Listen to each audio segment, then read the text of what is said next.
Okay, where were we? We covered Nolan's early days, following Memento, Insomnia, stories of flawed and morally compromised individuals deluding themselves into a downward spiral. And we got the heroic inversion of that with Batman Begins, in which the protagonist misleads everyone else to do what is right. Yeah, it wasn't that straightforward, and the seeds for what is to come were already planted. But first we gotta talk about that other one, the one that came before the grand sequel, which over the years seems to have become somewhat of a fan favorite. This video is brought to you by Nebula, where you can watch this video ad-free and get instant access to part 3, Road to Oppenheimer, right now. Stick around to learn more about the other benefits and about the special offer that's available through my channel. The Prestige, 2006. Are you watching closely? Before he exploded into the mainstream, Nolan made The Prestige, the 19th century period piece about two magicians who become entangled in a violent rivalry while pursuing the perfect teleportation trick. Nolan had been working on the script with his brother Jonathan on and off since around 2000, and was originally going to produce it after Insomnia, but decided to postpone it in favor of Batman Begins. This also explains why, compared to that movie, The Prestige feels like a significantly smaller production.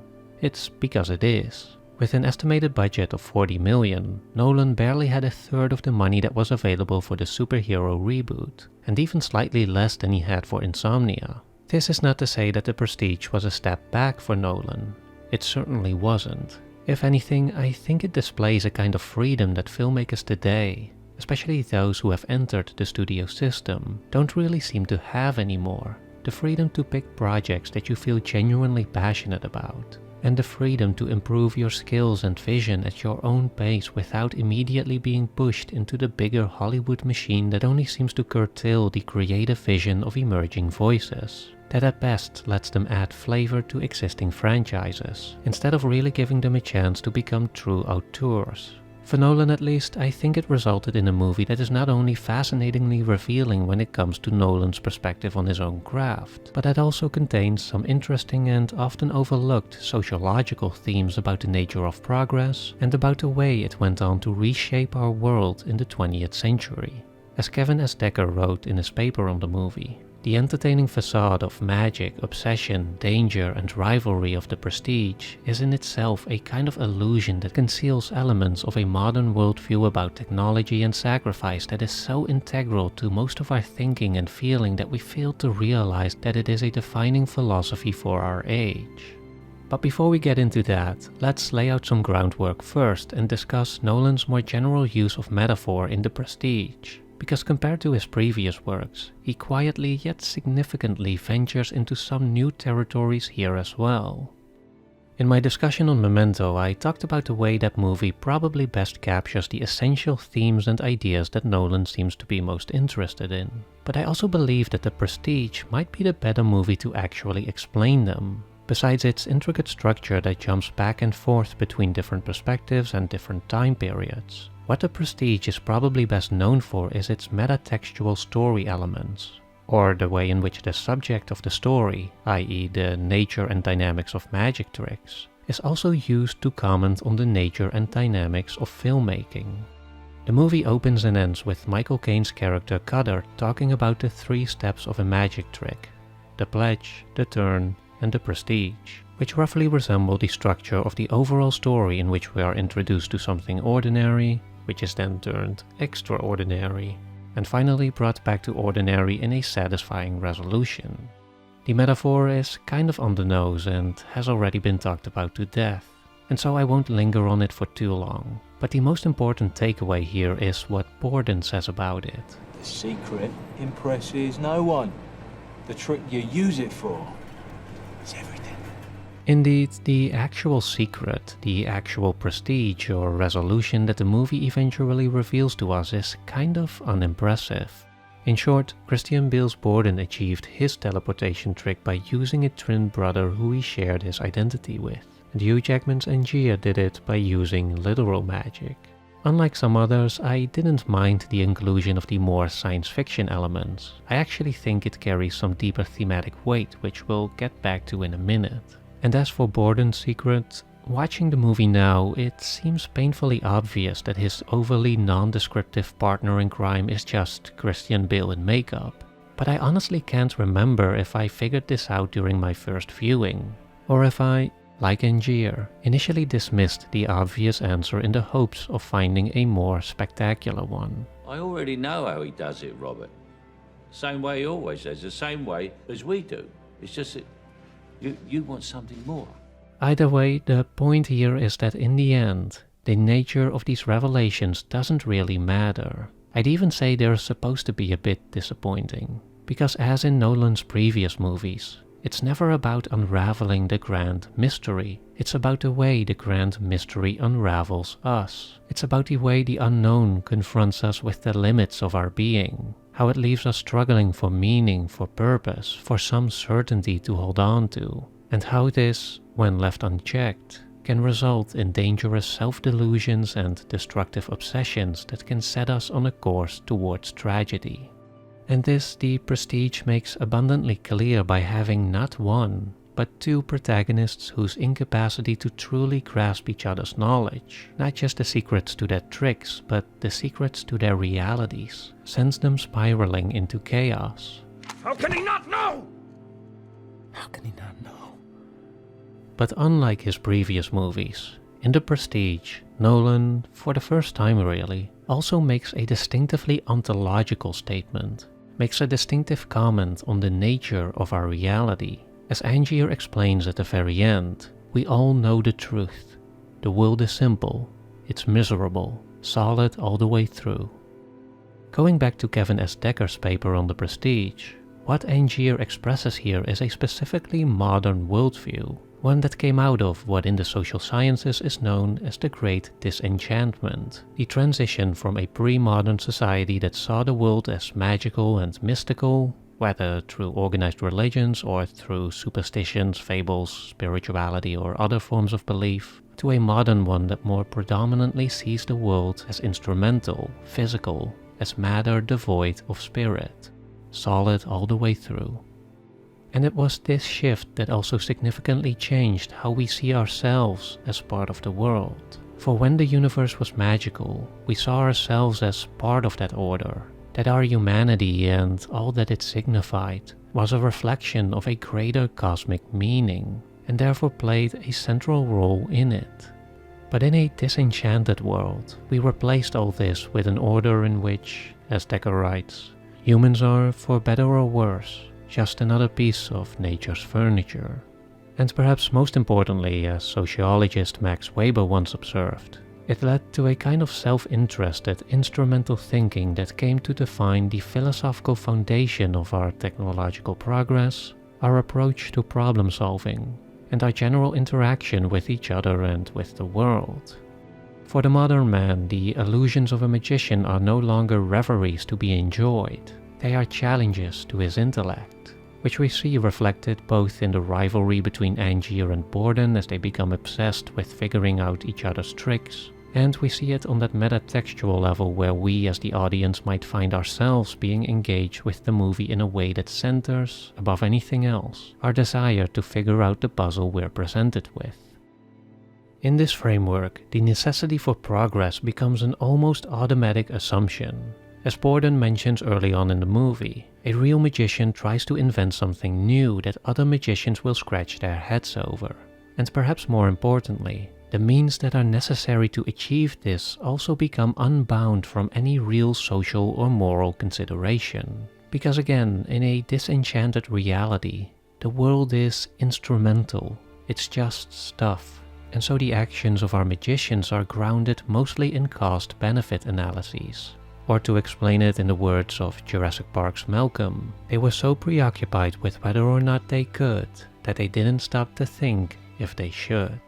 This becomes especially clear when Angier meets Tesla, the famous inventor who, in The Prestige at least, seemed to have found the wisdom that maybe some technologies, some means to an end, should not be used. A notion that, as a side note, I'm sure we will see again soon in Oppenheimer.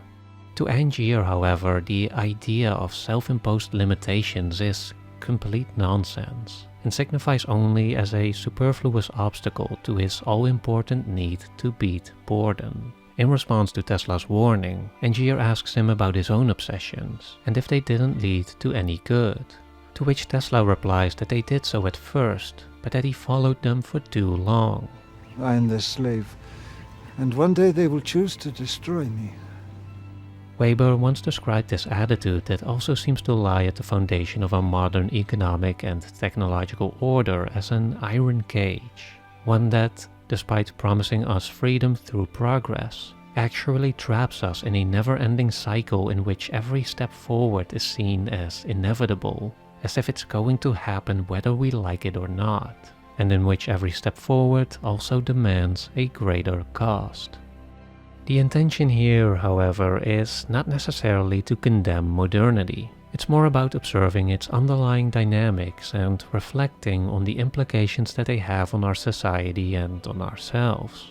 Because just as Nolan doesn't really take a side in the conflict between Angier and Borden, so too did Weber show a certain ambivalence about this iron cage, this machine of modernity, that somehow prevents us, or that at least prevented Weber and Nolan, from definitively judging it.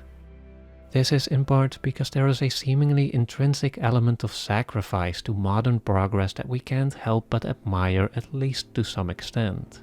As film critic Kim Newman pointed out, though both magicians become monstrous and destructive characters, neither Borden or Angier entirely lose our sympathy, and so if they possess a redeeming quality, it most likely comes from the revelation that the harm they inflict on each other is also inflicted with an even greater severity on themselves.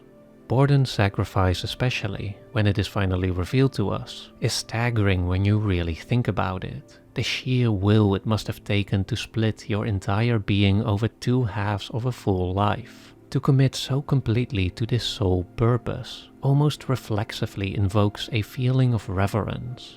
It was the greatest magic trick I've ever seen. From the beginning, he was already the one whose interest in the art seemed the purest, which made him the better magician on a technical level, but also, as Cutter remarks at one point, a dreadful showman. The trick was too good, it was too simple. The audience hardly had time to see it. Indeed, for Borden, the only thing that seems to be of value is the total devotion to the art, and the amount of self-sacrifice that goes into it. It's the only way to escape all this. Angier, on the other hand, does understand the importance of dressing up his act, and what he lacks in engineering skills he compensates for with showmanship.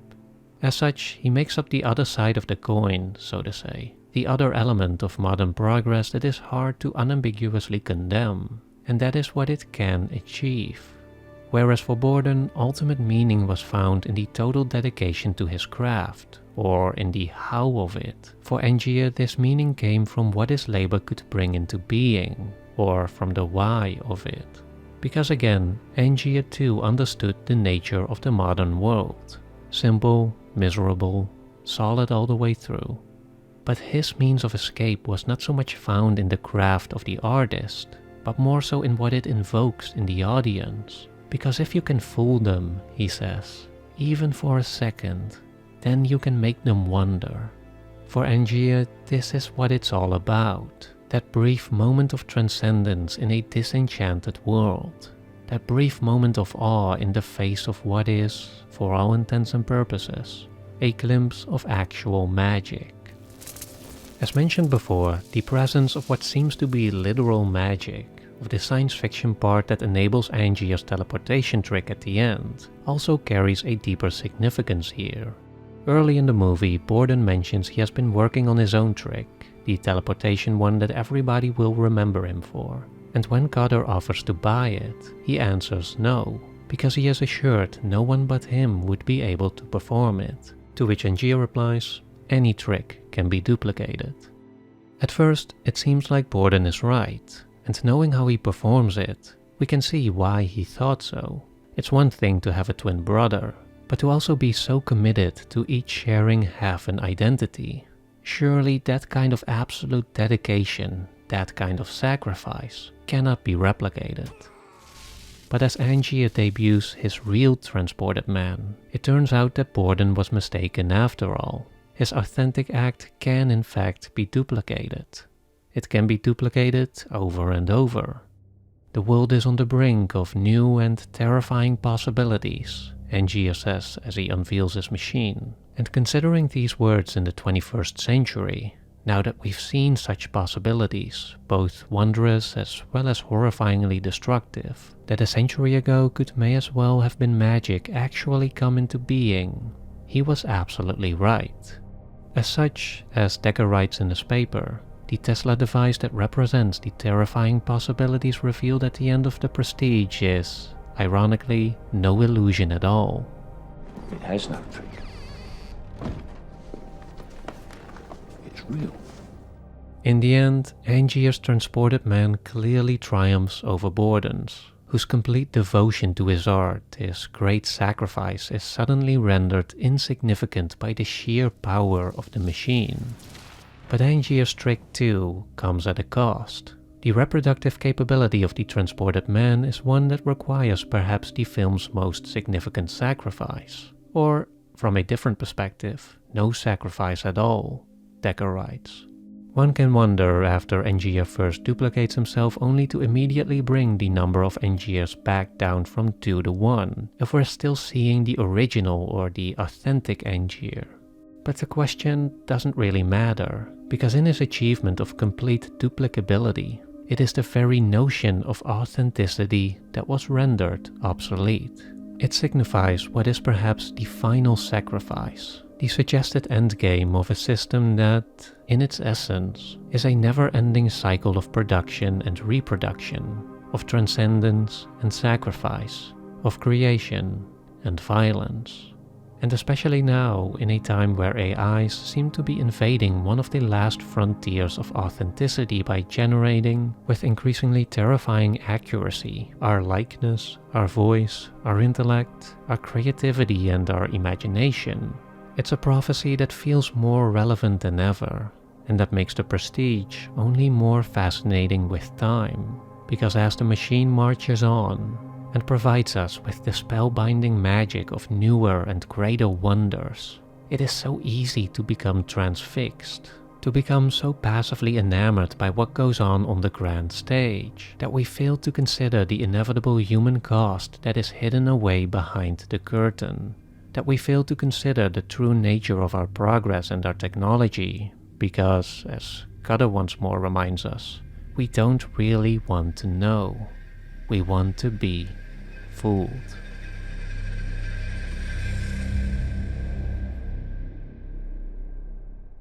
Considering all this, The Prestige really was such a pivotal work for Nolan, intertwining individual psychology with more sociological reflections like this, and tying it all together in a compelling narrative that keeps you on the edge of your seat. It's just... I can see now how it must have given him the confidence to take on the big one. The Dark Knight, 2008. Right from its opening shot, The Dark Knight shows us a new and upgraded Christopher Nolan, at least when it comes to cinematography. With IMAX, Nolan now had access to high-resolution cameras and film stock, which he would incorporate increasingly from here on out. None of his movies are completely filmed in this format because A. It's very expensive, and B. The cameras are very impractical. From what I found, they're big, clumsy and noisy, which makes them pretty much unusable in certain situations. And so what we have in The Dark Knight, and what we will have in his upcoming movies, is a mix of two different formats, 65mm IMAX and regular 35mm film. If you're watching the movie at home, it's pretty easy to tell which is which because they have different aspect ratios. Meaning that one moment you'll see these black bars, which is the regular CinemaScope format, but then when there's an IMAX shot, the screen will suddenly open up. Personally, I'm not a big fan of it. As much as I love the IMAX shots in themselves, and believe they have changed Nolan's cinematography for the better, I'll get back to that in a moment, I just find the constant shifting between black bars and no black bars incredibly distracting. Most importantly, however, is that there doesn't seem to be any real narrative motivation behind them. For contrast, look at the way Damien Chazelle's First Man introduces IMAX the moment Neil and his crew land on the moon in an almost seamless transition to enhance the grandeur of this alien landscape. Or how the Hunger Games did something similar at the start of the titular event to emphasize the spectacle of what is to come. There are a few moments like these in Nolan's work, like when Batman is about to face Bane for the first time in The Dark Knight Rises, and when the protagonist of Tenet first steps into what is to him an inverted world. But most of the time, these transitions into or away from IMAX don't seem to have a strong sense of intentionality. He clearly wants to deliver big movies that feel as big as possible, but still there's a general lack of consistency on when and where IMAX is used, even within his grand action set pieces. That has me feeling like Nolan's motivation is mostly driven by practical concerns. Or to put it like this, it feels like Nolan just strives for maximum resolution. And to achieve that, it's IMAX wherever possible, regular CinemaScope wherever not. And it's that lack of deliberateness beyond the mere pursuit for raw image quality that I think is holding him back a little bit, especially seeing as he is, as he'll prove more definitively later on in his career, quite capable and arguably even quite excellent at visual storytelling. As for the direct implications of IMAX, just looking at the opening sequence of The Dark Knight alone, there's already so much more life here than pretty much anything that Nolan filmed previously. Shots hold longer and tend to capture more at any given moment, only saving the close-up for the big reveal at the end, which actually feels big now because it stands out compared to the rest of the scene. Nolan's camera also moves around more dynamically, and more attention seems to be paid to the blocking and composition. Altogether, it's just a huge leap forward when it comes to visual presentation.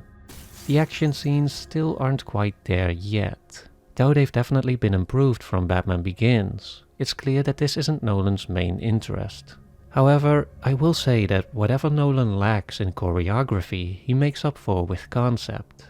We have to jump ahead a bit for the best example of this, but I've always loved the way the final confrontation isn't just a fistfight between the hero and the villain, but a more intricate setup in which, unbeknownst to the police forces that are about to make their move, the bad guys and the hostages are actually reversed, resulting in Batman having to salvage the whole situation by simultaneously taking on his enemies while also preventing the police from harming innocent civilians. Besides being a compelling sequence in its own right, here Nolan also demonstrates his ability to layer his action scenes with thematic weight. Because what this sequence also perfectly captures is the idea that when a system is pushed to its breaking point, when the institutional safeguards can no longer distinguish between right and wrong, it's only the Batman who can see clearly.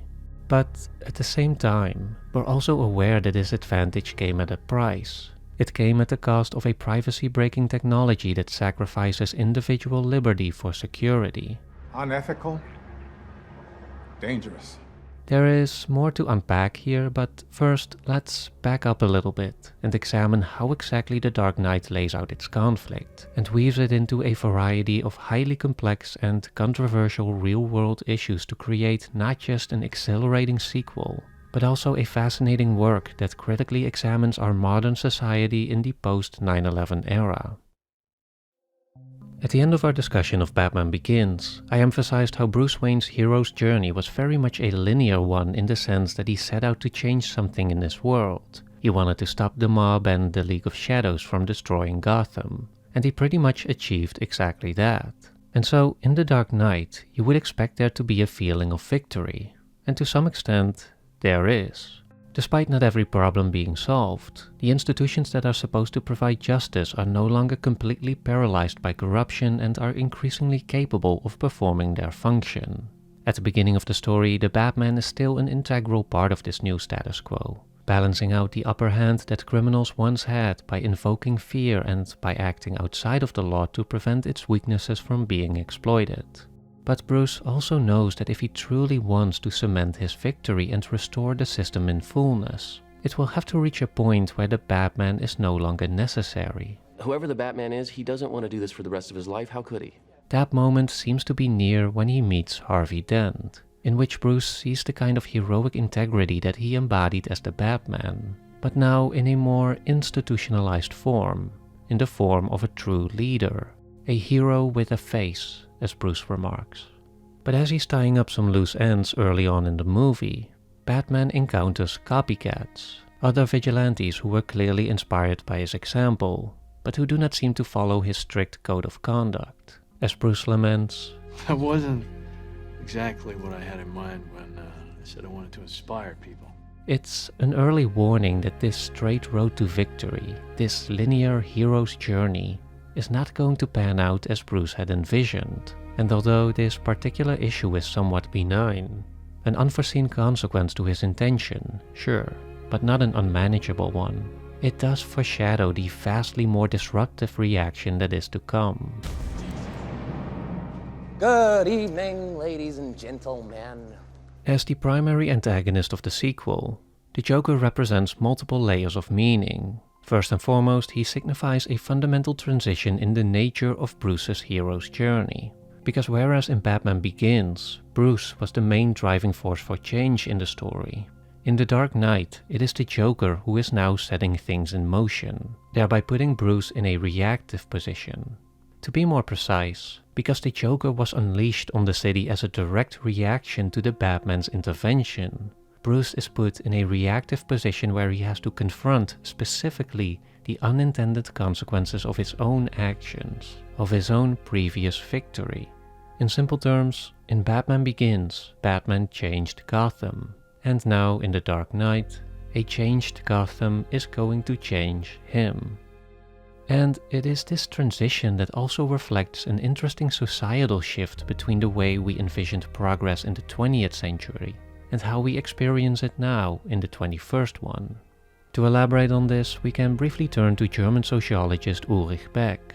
In his highly influential Risk Society thesis, he argues that we have entered a second phase of modernity, whereas the first phase, the one that covered most of the 20th century, was largely defined by linear economic and technological progress, kind of like the story in Batman Begins. In this second phase, we are now confronted with the unintended and unexpected consequences of that progress, and more specifically, with the new risks that have emerged from it. Modern society has become a risk society in the sense that it is increasingly occupied with debating, preventing, and managing risk that it itself has produced. Besides being self-inflicted or self-caused, these new risks are also characterized by their many unknown variables that have significantly subverted traditional risk analyses. Think of the risks posed by global environmental change or the fragility of our global economic systems, both of which cover a scale that is so vast, both in space and in time, that it's nearly impossible to meaningfully anticipate what can go wrong and what the consequences will be. This we also see in the Joker, who is not just an unexpected consequence of Batman's crusade, but also one that doesn't fit into it conceptually, who doesn't fit into the plan. They're schemers. Schemers trying to control their little worlds. I'm not a schemer. I try to show the schemers how pathetic their attempts to control things really are. Though everybody was already aware of him quite early on, the Joker was initially dismissed as a small-time criminal, insignificant in the supposedly real fight against the mob. What about this Joker guy? One man or the entire mob? He can wait. Even the mob failed to anticipate the true nature of the Joker, as they thought they were turning to a simple hitman to get rid of the Batman, completely oblivious to the storm that they were about to release upon Gotham and upon themselves. And even then, Bruce initially tries to understand him through what is now clearly an outdated view of the situation, claiming that criminals aren't complicated and that he just has to figure out what he's after. To which Alfred correctly replies that some men aren't looking for anything logical like money, and that if Bruce wants to mitigate this new threat, he will have to start thinking differently. When Beck first presented his thesis, the kind of risks that he was describing were more complicated and different in their nature to the ones that we were facing before, but they were still by and large blows of fate, natural disasters and bad luck. But as he developed his work into the 21st century, there was another unexpected phenomenon that came to increasingly dominate our societal fears and that yet again fundamentally altered our perception of risk by taking an equation that was mostly focused on the accidental and replacing the element of chance with malicious intent. That phenomenon was terrorism. I once described The Dark Knight as the ultimate post-9/11 movie, and I still think that very much rings true. There is the somewhat obvious equating of the Joker with a terrorist figure, but his villainy goes deeper than that. As Beck also explained about terrorism, it's not so much the actual danger, but more so the anticipation of danger that is the real driving force for change here. The Dark Knight emphasizes this over and over again. Because sure, like terrorists, the Joker poses an actual threat. But it's the anticipation of his actions, which he always makes sure to announce, that becomes the true disruptive force wreaking havoc on Gotham and its citizens. What the Joker exposes here, albeit somewhat indirectly, is just how much any civilization is built on a kind of trust that we tend to take for granted, on an almost unconscious leap of faith in the goodness, or at the very least, in the non-threatening nature of our fellow human beings, that allows us to coexist in relative safety. And it is precisely this feeling, this trust, more than anything physical or concrete, that the Joker attacks by being the pure embodiment of malicious intent, of the potential for terror and harm that can strike us anywhere, at any time, and by anyone, that makes us fundamentally distrust each other, makes us lose faith in our protective institutions and leaders, that turns us fearful, violent, and cruel. This is the essence of the fight against terrorism, and the main conflict in The Dark Knight, not a battle of territory or of the flesh, but a battle of the soul. Does it depress you, Commissioner, to know just how alone you really are? But, as Nolan also shows us, in a rather true Nolan fashion, the Joker makes a mistake here by assuming that this fearful, anarchistic state of being that grips the citizens of Gotham is their natural state, that this is the true face of their humanity, and not merely the exchanging of one belief for another. I'll show you. When the chips are down, these civilized people, they'll eat each other. This is what I think the sort of prisoner's dilemma during the ferry sequence at the end really demonstrates. It's not so much about whether or not we are fundamentally good or bad, it's more about what we choose to believe, about what kind of humanity we choose to be. Do we let the anticipation of catastrophe fill us with fear and distrust? Do we let it make us act with violence and cruelty? Or do we stick to our humanity? Do we let our actions be dictated by conscience instead of by panic? Do we assume the worst of others? Or do we put our faith in their potential for good? Though on the surface, the outcome here gives reason for optimism, the real question was never really what side would win the battle.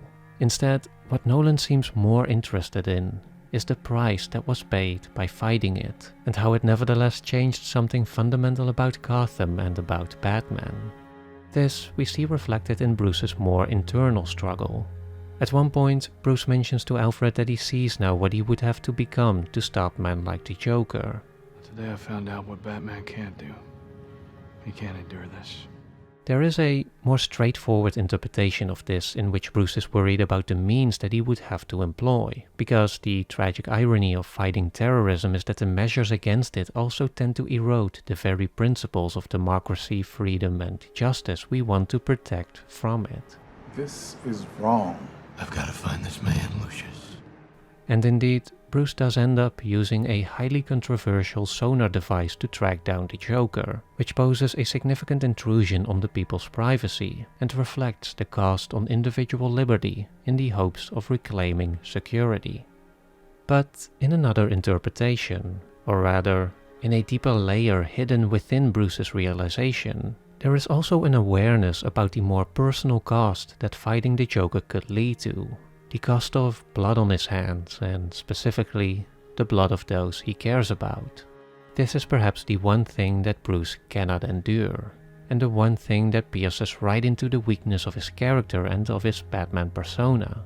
Because up until the Joker, Bruce believed that, as the Batman, he could intervene in Gotham, that he could meddle with the world, while remaining detached from it, both in the sense that he operated outside of the law, but also in the sense that he was a sort of non-person actor, someone who had skin in the game, but also not really.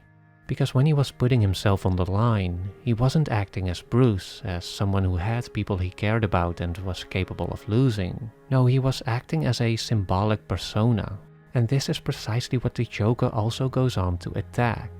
Because again, the effectiveness of terrorism stems from its invasion of the private sphere, from attacking us where we normally feel safe. We quite literally see the Batman losing his composure and breaking down into Bruce during the interrogation scene where the Joker reveals that besides having kidnapped Harvey Dent, he's also captured Rachel. Like the rest of Gotham, Bruce here, for the first time really since he started his Batman journey, is also overcome with fear, with the anticipation of losing someone he loves. In this context, the Joker's switching of the addresses also poses a meaningful reflection, because what on the surface might seem like it's just the Joker being a trickster, on a more symbolic level, we can also interpret the progression of the scene as a reflection of how Bruce loses Rachel specifically because he acted in the anticipation of losing her, which caused him to make a decision not based in reason or in good faith, but out of panic. The very panic that the movie ends up arguing against. The death of Rachel is also a turning point for Harvey Dent, who loses his ideals and turns into Two-Face. As a villain, he feels a bit tacked on, but he does complete the Joker's breakdown of Bruce's vision of the Batman, and of the kind of Gotham he thought he could create through it. As mentioned before, Bruce's endgame was establishing Harvey as the city's White Knight, as the heroic figure that would eliminate the need for a Batman. But in the end, it's been made painfully clear that things won't be as simple as that they can't be as simple as that. As Batman takes the fall for Harvey's crimes, and truly becomes a Dark Knight, we are reminded not so much of what is achieved, but rather of what is lost in the process, of the beliefs that have been broken, and the difficult choices that have been made to try and reconstruct them. Nolan leaves the question open-ended enough for us to make up our own mind, to reflect for ourselves where we would draw the line, what we would sacrifice to reclaim our sense of security. The only certainty we're given is that the simple dream of heroism, the linear progress towards an easy and definitive victory, is gone forever.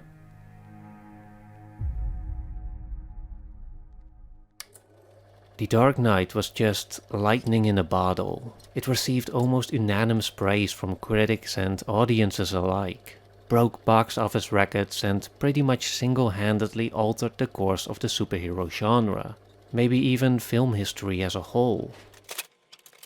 And then the announcement of his next project, a completely original high-concept science fiction action movie made with what appears to be total artistic and financial freedom. All eyes sure were on Nolan now. Inception, 2010. What is the most resilient parasite?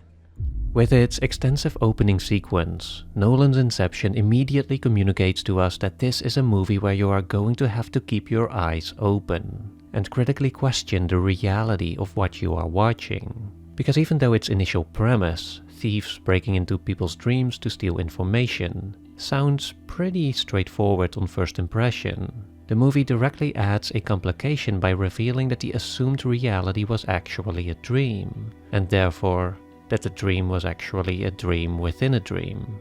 It's a mind-bending sequence that sets the stage and already provides an underappreciated amount of exposition in a compelling way for what will be the main event. A groundbreakingly complex but also surprisingly emotional journey into the depths of the unconscious mind. It's an important moment in Nolan's career too, as Inception was, in many ways, his most personal movie. He had been working on it for decades, had his first solo writing credit since Memento. In short, this was his vision. If it had failed, the failure would have been all his. But fortunately for Nolan, and for us, not only did Inception not fail, it became and arguably still is, his magnus opus. I guess I thought that the dream space would be all about the visual, but it's more about the feel of it. Given its enormous success, it's easy to underestimate just how much of a challenge it was to make this movie work. In Tom Schoen's book The Nolan Variations, Nolan talks, among other things, about the difficulty of incorporating dreams without erasing real-world stakes. Unlike in The Matrix, where characters who die in the simulation also die in real life, Nolan couldn't quite make that work for dreams, because if you die while you're asleep, you simply wake up. So how to make that dream world matter? How to add real suspense here? Or, as Nolan put it, how do you address the idea of dream life and raise those stakes without invalidating the experience of the audience watching the film? The solution, as Schoen explains, was found by bringing the audience into the act of deception. And this is also where Nolan found the right genre for his science fiction concept, the heist movie. Stories in heist movies are in large part defined by creating an illusion while secretly executing a devious scheme. And so in the context of Inception, this is where the stakes in the dream world would come from, not so much from anything that happens in the actual dream, but more so from the suspense of whether or not the target would realize they are dreaming. Why are we going to Paris? We're gonna need a new architect. A common trope in this genre, as was popularized by Ocean's 11, is the assembling of the crew, because that's the other interesting thing about heist movies, as Nolan explained. They're about putting teams together to do things that individuals cannot do. Like in The Prestige, Nolan again turned to the language that he knew, the language of filmmaking, to bring his band together. This is why all the team members, as we eventually get to meet them, so closely resemble roles that you also find on a movie production.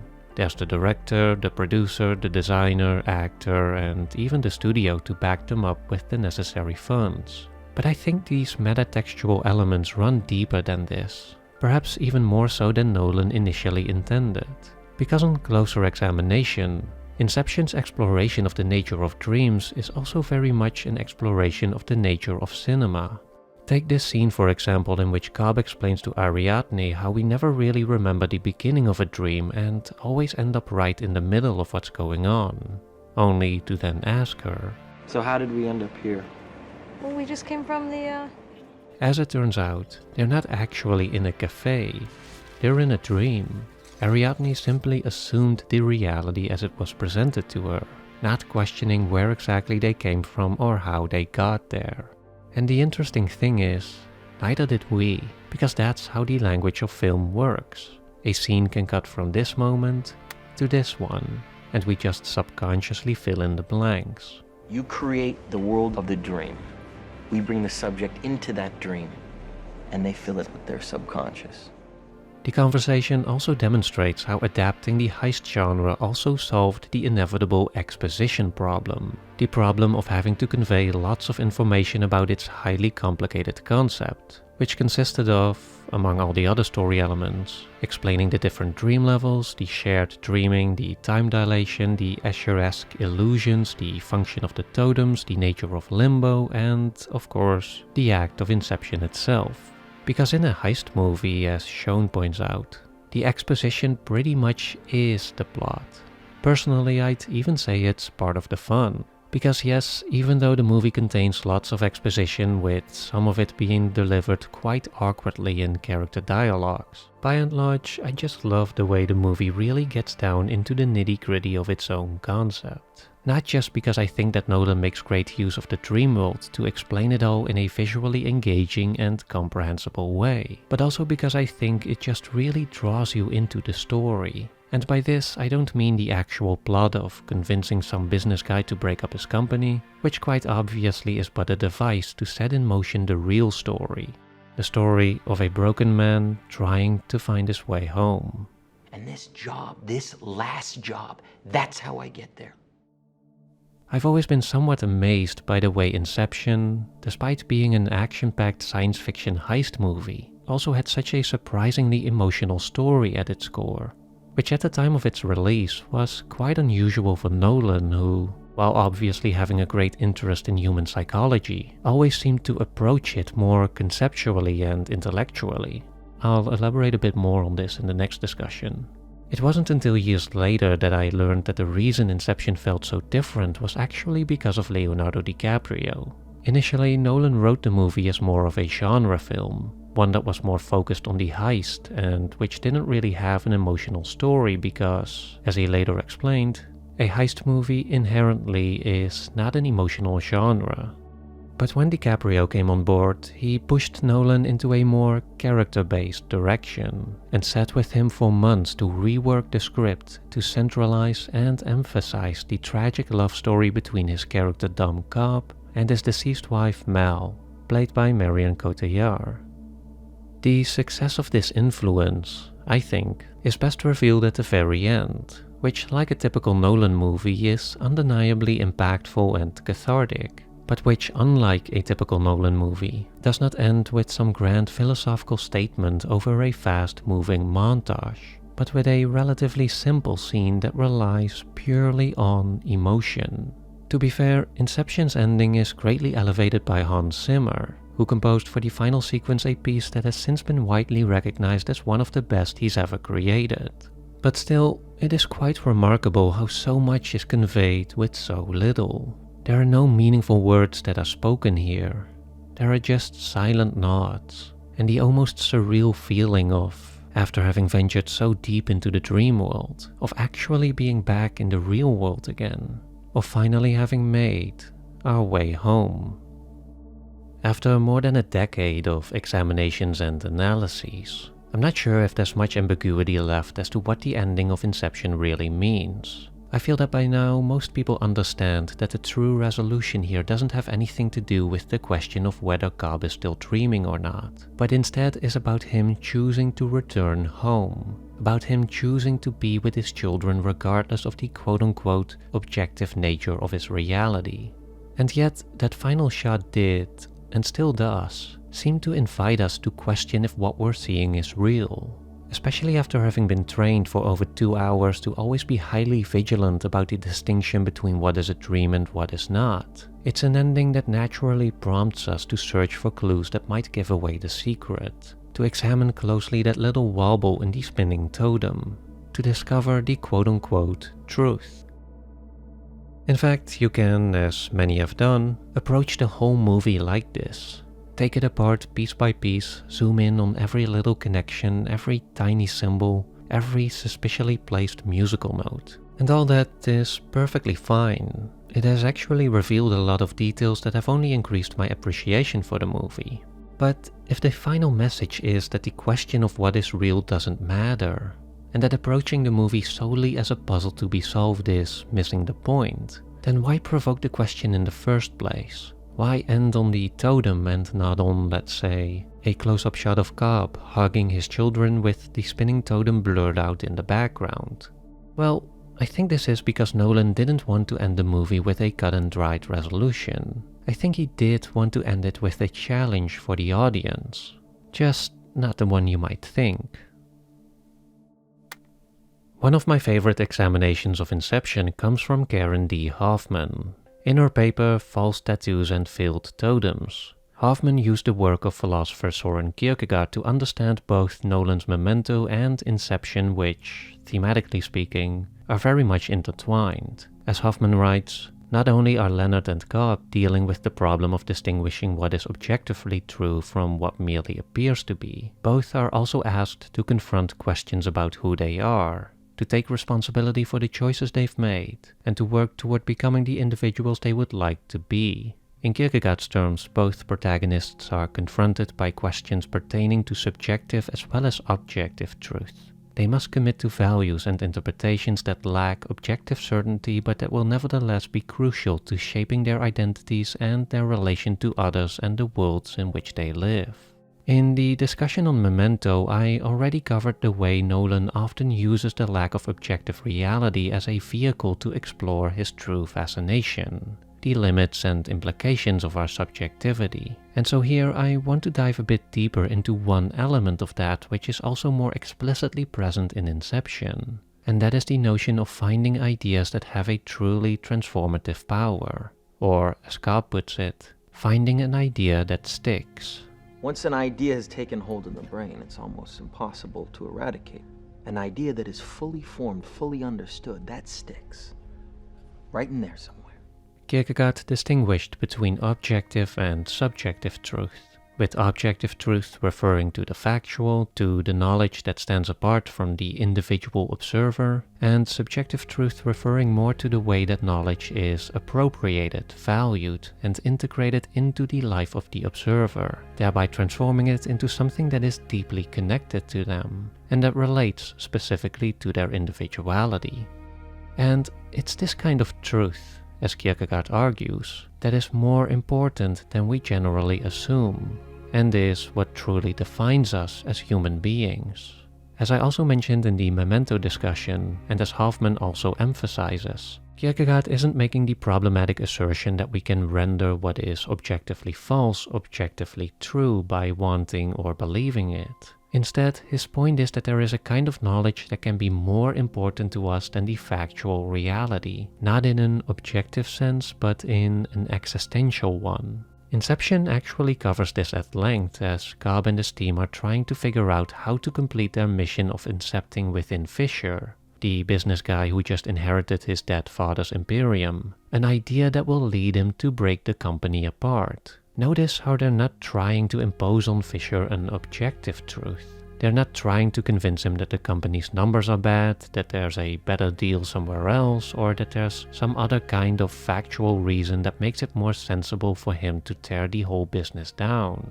They're not making a rational appeal, they're making an emotional one, an existential one that relates to the core of Fisher's identity, to his passions, his beliefs, to his innermost desires as a human being. Because Cobb knows that these are the kind of ideas that truly define us, that truly drive and motivate us, that we truly base our choices and decisions on. And they are rooted not in the factual, but beyond that, in the deeper interior of our beliefs, of our emotions, and of our unconscious self. And it's this last one in particular, as Inception shows us, that demonstrates why acknowledging the power of subjective truth is so important. It's because without truly looking inward, without truly reflecting on our inner selves, we become oblivious to what's really driving us. We let our unconscious self take over to wreak havoc within our minds and within our lives.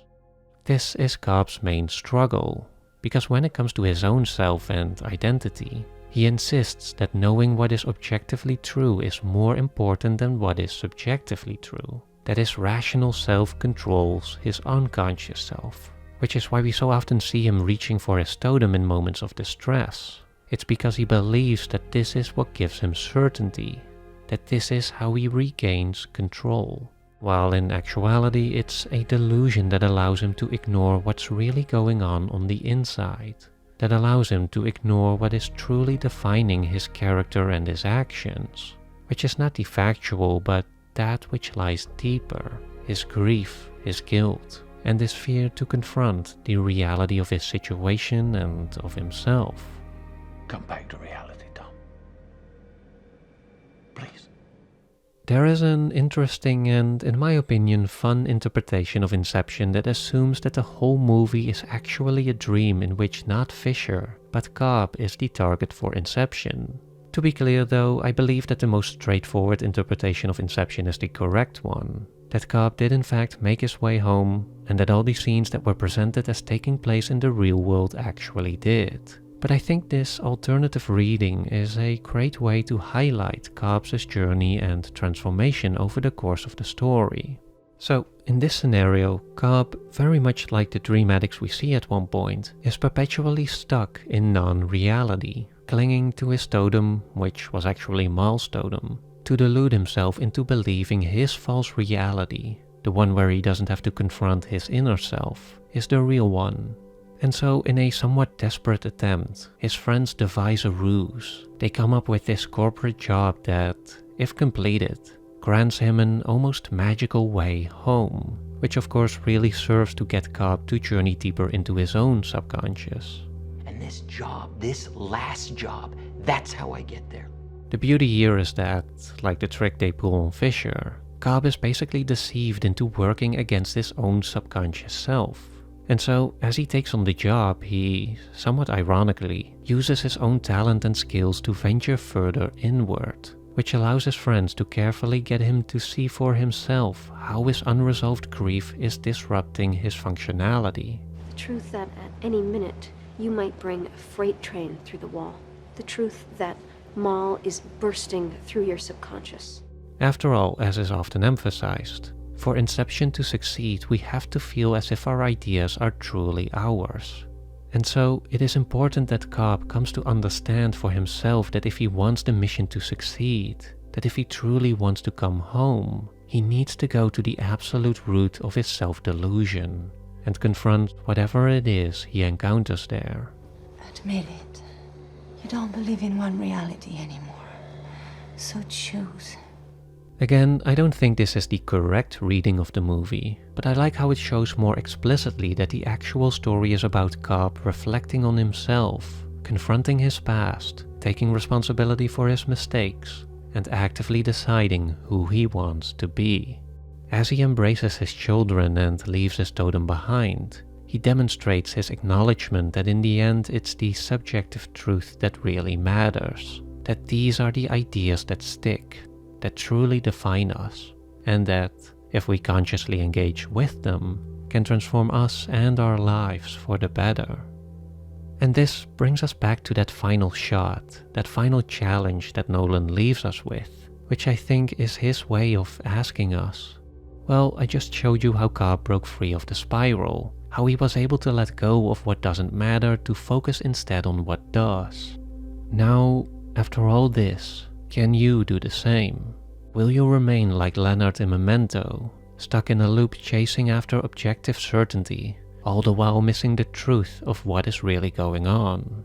Or can you look past the totem to reflect on your own psychological reality? Can you confront the convictions that are locked away in your subconsciousness?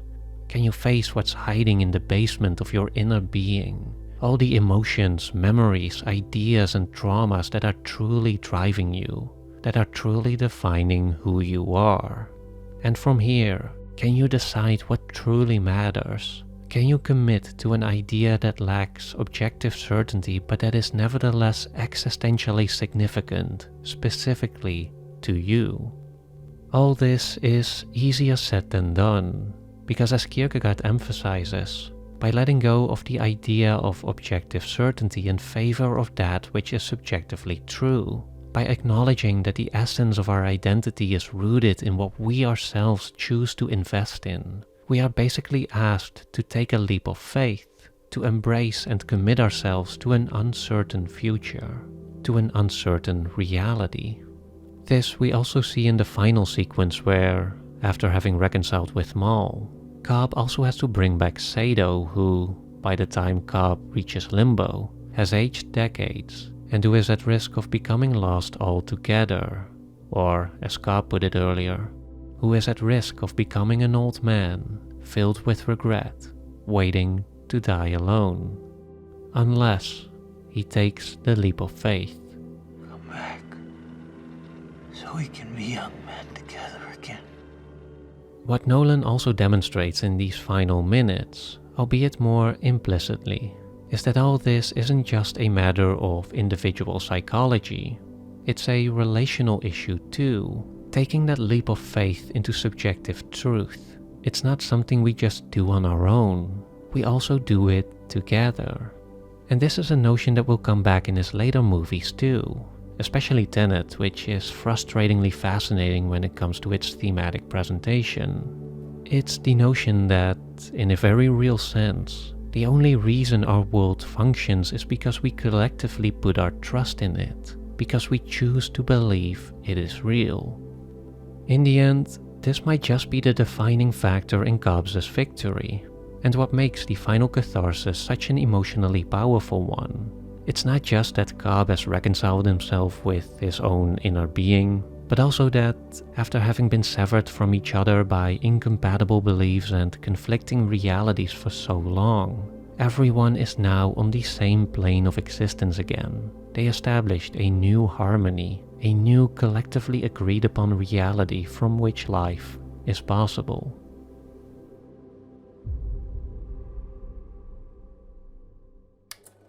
I think this may have been the one where he truly proved himself as an auteur. He didn't just establish definitively and with clarity his own name, his own brand, but also his vision, his philosophy on the nature of cinema and, in many ways, of humanity in general. At this point there are clear patterns emerging, stylistically, thematically, and he's so close to being truly set free, to pursue projects that are completely his own. But before we embark on the road to Oppenheimer, there is one more story to wrap up. The Dark Knight Rises, 2012. I vividly remember watching The Dark Knight Rises in theaters for the first time. Like most people who were anticipating the conclusion to Nolan's Batman trilogy, my expectations were sky high, which had me a bit worried because I also realized that there was no way the movie was going to live up to them. Either way, I was ready to love it. I wanted to love it. And on the night of its premiere, there was a lot that I did enjoy. But at the same time, I also didn't leave the theater with the same excitement that I felt after experiencing Nolan's previous movies for the first time. Which was frustrating because for the longest time I couldn't really articulate why. And so in the years that followed I watched all the videos about it. Mostly the positive ones because I felt the straight up haters tended to be too harsh and mostly uninformative. But even after seeing in-depth breakdowns about why The Dark Knight Rises is a masterpiece, how it's better than I remember, how it's deeper than I thought, and even after agreeing with many of the arguments that were being made, whenever I then go and actually rewatch the movie, I'm just not feeling it. For some reason, despite having a lot of well-executed individual elements, and despite containing themes and ideas that on paper could have been quite promising, the totality of The Dark Knight Rises, unlike Nolan's previous movies, for me just didn't end up being more than the sum of its parts. In fact, I'd even say it ended up being a little bit less. And this time around, I think I finally figured out why. To be clear, I don't think The Dark Knight Rises is a bad movie. As far as superhero blockbusters go, it's still pretty entertaining. But as a Nolan movie, I think this might be the first one where his strengths do not outweigh his flaws. Which is obviously a shame, but it also makes for a fascinating case study. Because, to use the language of The Prestige, it's only when the magician doesn't quite pull off the grand illusion that we can see through the cracks, see the nuts and bolts that really hold it together, and that we can get a better understanding of how the magic is usually made. I knew Harvey Dent, and it will be a very long time before someone inspires us the way he did. The Dark Knight Rises takes place 8 years after the events of the previous movie. The death of Harvey Dent led to a new piece of legislation, the Dent Act, which cleaned the streets of Gotham from organized crime. And Bruce Wayne, still struggling with the death of Rachel, retired the Batman and by and large retreated himself from public life. I generally like this premise because it does not make light of the events of The Dark Knight. It demonstrates how the conflict with the Joker and the sacrifice that was made to resolve it did actually lead to a new status quo. One that is notably different from the one that we had at the beginning of The Dark Knight. I also like how it emphasizes that the Joker did in fact break the Batman persona, that he did tear down the walls that Bruce Wayne thought could separate him from the real world, to leave him once again in a state of psychological disarray. And it is in this last part, in Bruce's more personal journey to rise again from darkness, where I think The Dark Knight Rises shines most brightly. Because when you consider it in isolation, Bruce's character arc is quite well executed, and provides what I think most people will agree are the movie's highlights. The descent into the pit, the rediscovery of strength and purpose, the ascension back into the light, and finally, having found peace and new life.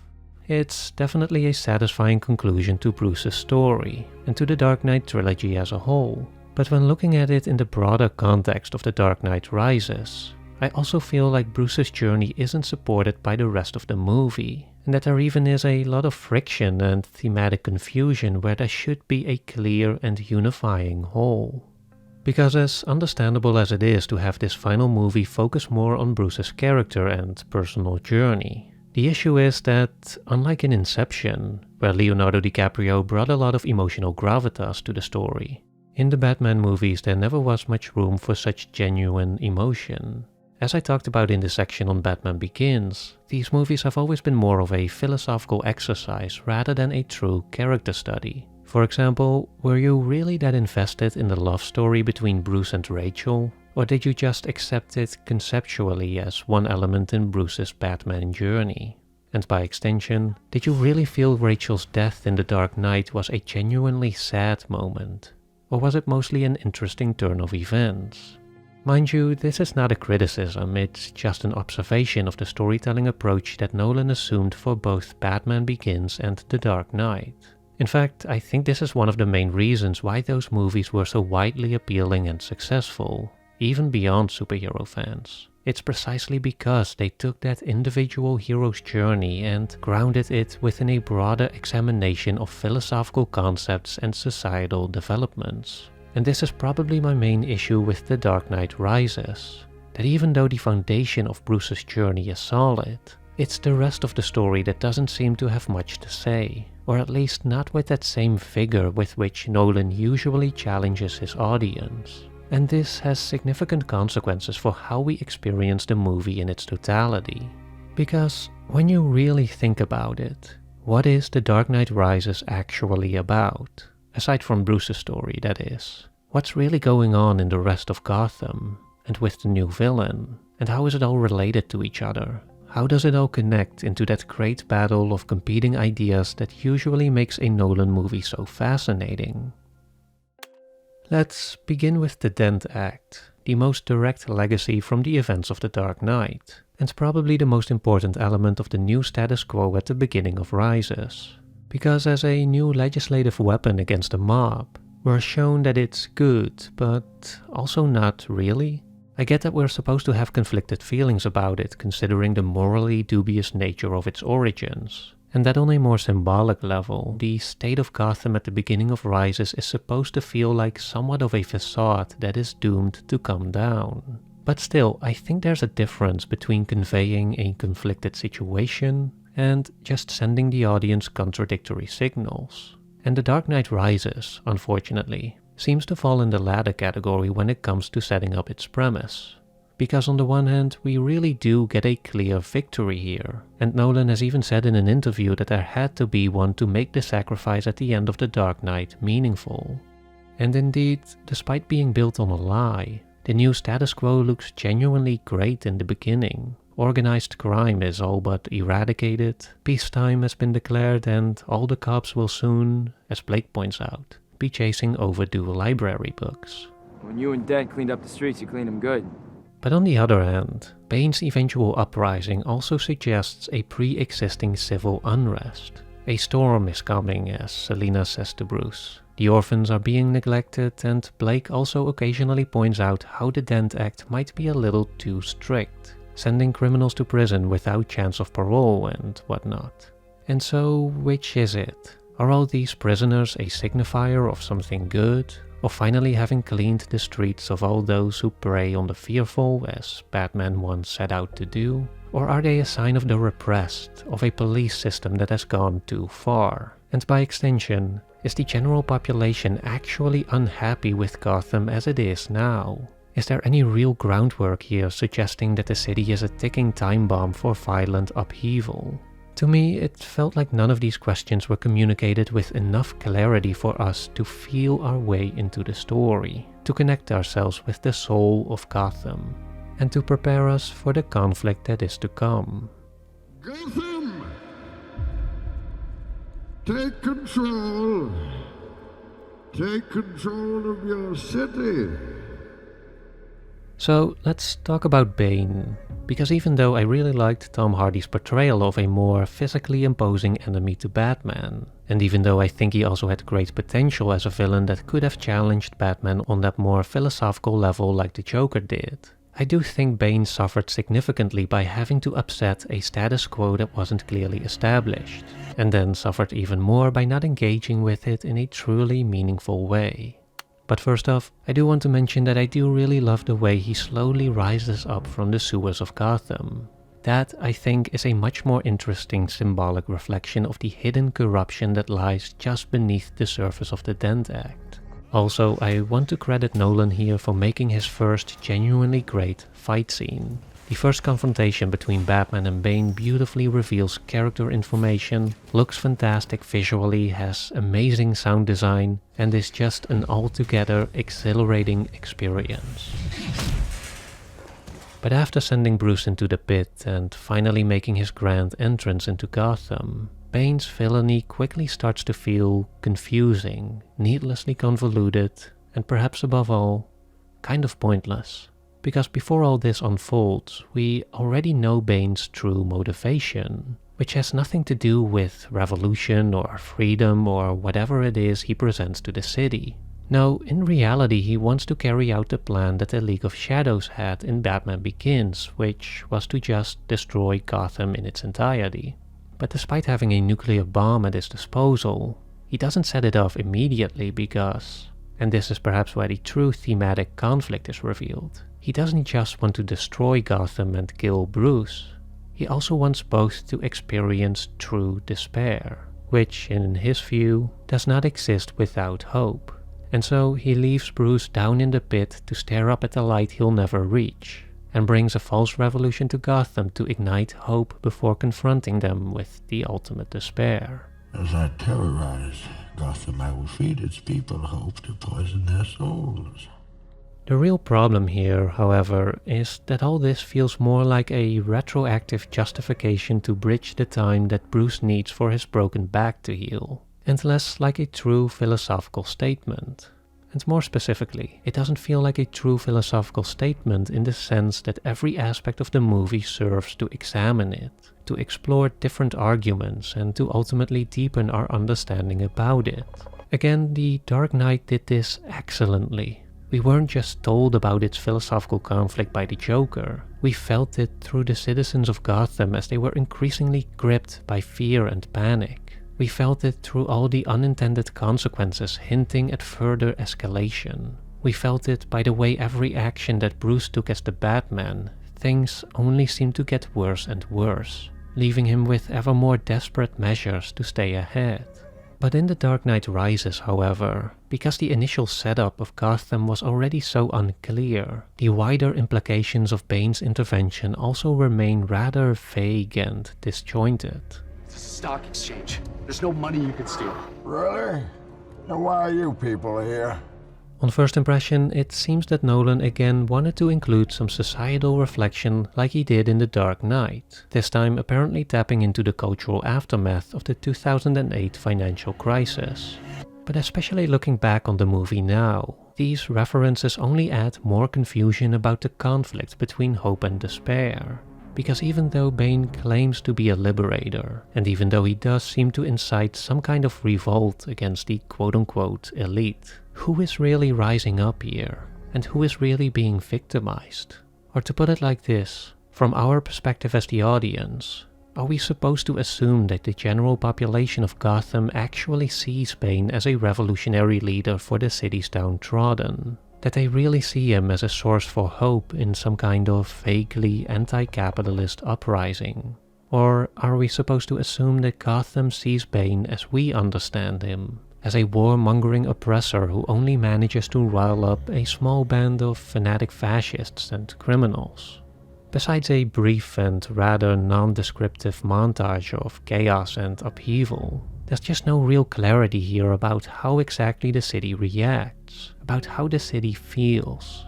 This probably becomes most evident in the way the reveal of the truth about Harvey Dent is handled, because despite supposedly being this great moral conflict, this great lie at the heart of Gotham's soul, ultimately the grand revelation barely impacts the story at all. Bane coincidentally happens upon it, and then casually throws it out there, almost as a side note, in his preaching about taking Gotham back from the nebulous corrupt.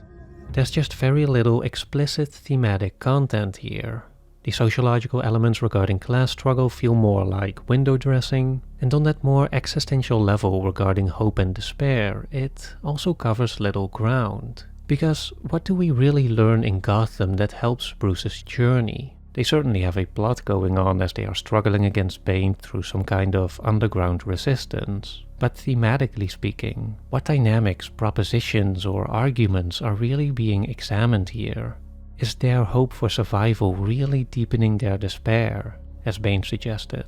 Or is it just giving them a reason to keep going? And if so, how does this relate to what Bruce learns? Because down here, as he's trying to make his way out of the pit, we do get a much clearer thematic progression. We learn that Bruce cannot make the climb while being tethered to a safety rope, a clear representation of his denial of his fear of death, which, as is argued here, he needs to let go of if he wants to maximize his potential. And so while Bane may have argued that there can be no true despair without hope, what Bruce seems to learn here is that the opposite is also true, that there can be no true hope without despair. To fully step into the light, to embrace life in its fullness, is to also acknowledge its inevitable end, to embrace our vulnerability and our mortality, instead of fearfully looking away from it. Now that is real thematic content. That is a real series of arguments leading to a conclusion. And so again, moving back to Gotham, what do the citizens really add to this? What do we learn from them about the nature of despair, or about the means to overcome it? The same goes for Bane.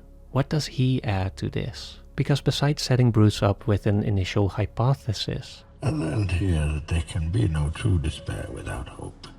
There's no real back and forth anymore between them that allows for deeper exploration. Bane just kind of leaves, and the two don't meet again until the final fistfight. And this is what I meant when I said that The Dark Knight Rises as a whole doesn't really have all that much to say. It presents a solid psychological journey in a relatively contained sequence, but doesn't add much substance to it with its broader story, which feels like it's only marginally related, and which lacks the clarity and depth to add anything truly meaningful to it. They might hit the button when it starts. When what starts? War. This also explains why, for me at least, the finale is kind of a drag. It's because once Bruce makes his way out of the pit and back to Gotham, thematically speaking, the story is pretty much over. Bruce already has all the means that are necessary to complete his journey. He found the will to live, he found hope. Now it's just a matter of punching Bane in the face and stopping the big bomb from going boom. There's no more philosophical engagement, no final ace in the hole, like the Joker used to flip the story on its head minutes before the credits. There is, however, one last twist in which Talia is revealed to be the true villain. But this one feels kind of pointless. It doesn't really change the story moving forward, as it just swaps out one villain for another. And it doesn't retroactively shed a new light on her character and actions. Bane's plan could have, and did for the most part, unfold without her. And so it's not like she was some missing piece of the puzzle. She was just being secretly evil on the sideline. The only character who is truly changed here is Bane, and I wouldn't say it's for the better. This might be a matter of personal preference, but I thought that after already being a needlessly convoluted fake revolutionary, the revelation that Bane was also a loving protector only diluted the intensity of his villainy even further. In hindsight, I would have preferred him to be just an unambiguous warmongering fascist, a pure force of aggression that rendered Gotham completely helpless through sheer oppression, and that invoked despair not by half-baked philosophizing about hope, but by just being the absolute embodiment of death. This is not to say that Bane couldn't have any backstory, but if Nolan's approach to the superhero story has proven anything over the course of this trilogy, it's that the philosophical conflict becomes most interesting when characters are these extreme personifications of their own ideologies, and when every other aspect of the story serves to facilitate their battleground.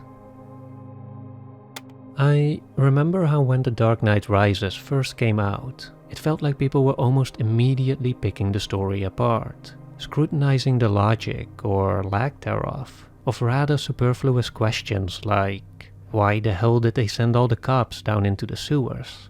How did Bruce get back to Gotham after climbing out of the pit? Did he really just take all that time to make a giant Batman logo? And how did he get out of the flying Batmobile in time before it exploded? There was a certain way people talked about this movie which they didn't seem to do back when The Dark Knight first released. Which is interesting because you can definitely ask questions like these about that movie too. Like, how did the Joker pull off those attacks on prominent and well-protected individuals? How did he rig an entire hospital with explosives without anyone noticing? And then did it again under even more unlikely circumstances with the fairies? But the reason people didn't ask these questions, or didn't do so until long afterwards, is because Nolan always kept your attention on the main narrative, on the core of its philosophical exploration. If he wasn't pushing plot, he was pushing theme, and most of the time, he was doing both. Like a magician, he made sure that the audience was always engaged in the larger illusion, and wasn't thinking about what goes on behind the spectacle to make the trick possible. And the only way you can do this is if everything is interwoven, if every character, every scene, every plot element of the movie comes together to keep you laser focused on the greater thesis. This, I think, is precisely what was missing in The Dark Knight Rises, which still made it a well-crafted and exciting superhero blockbuster, and a satisfying, albeit safe conclusion to the story of Bruce Wayne.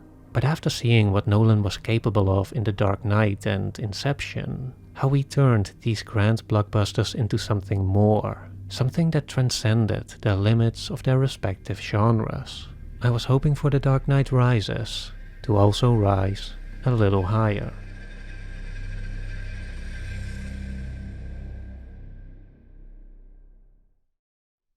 I don't know, I can't help but feel like this might be the one movie in his career where his heart just wasn't 100% in it. Like he played it safe in a way that he usually doesn't do. I didn't even talk about Blake really, but his character arc is basically a shallow retreading of Bruce's story in the first 10 minutes or so of Batman Begins. Just a series of platitudes about him being frustrated by this basic observation that sometimes systems of justice don't work properly. It is supposed to leave us with this idea of a new hero's journey that's about to begin, a continuation of the Batman legacy. And I get the sort of poetry of that, but the problem is that The Dark Knight already so thoroughly deconstructed all of this, and demonstrated, perhaps too effectively, the consequences and complications of masked vigilantism. It just feels like a bit of a cop-out. I mean, it's no secret that the tragic death of Heath Ledger messed up Nolan's initial plans for a third movie, which probably left him scrambling to come up with something different. But I guess there's no point in lingering on what could have been.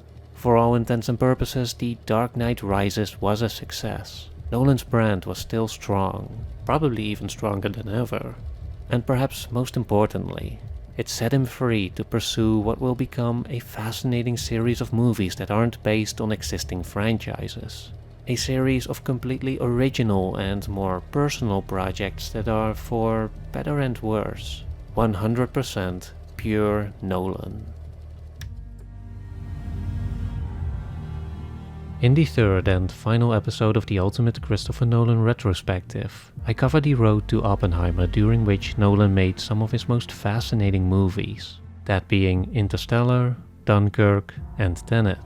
Again, if you don't want to wait, the full episode is already available right now, exclusively on Nebula.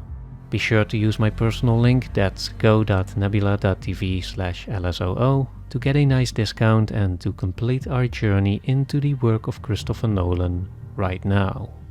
As you probably already know, Nebula is our creator-owned streaming service where you can watch all my work completely ad and sponsor-free, and where you can enjoy tons of exclusive videos from myself and from many other amazing creators. It's also a great way to support my channel, as a third of your subscription goes directly to me.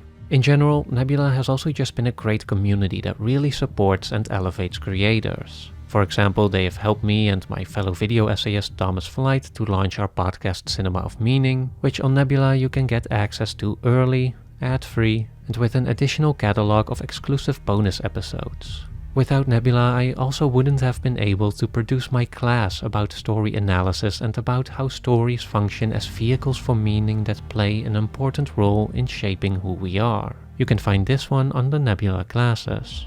All in all, Nebula is just such a great place for creators, which also means it's a great place for you. For more information and a discount on a yearly subscription, check out my personal page at go.nebula.tv/LSOO. You can also find this link in the description. And I'll see you soon on Nebula.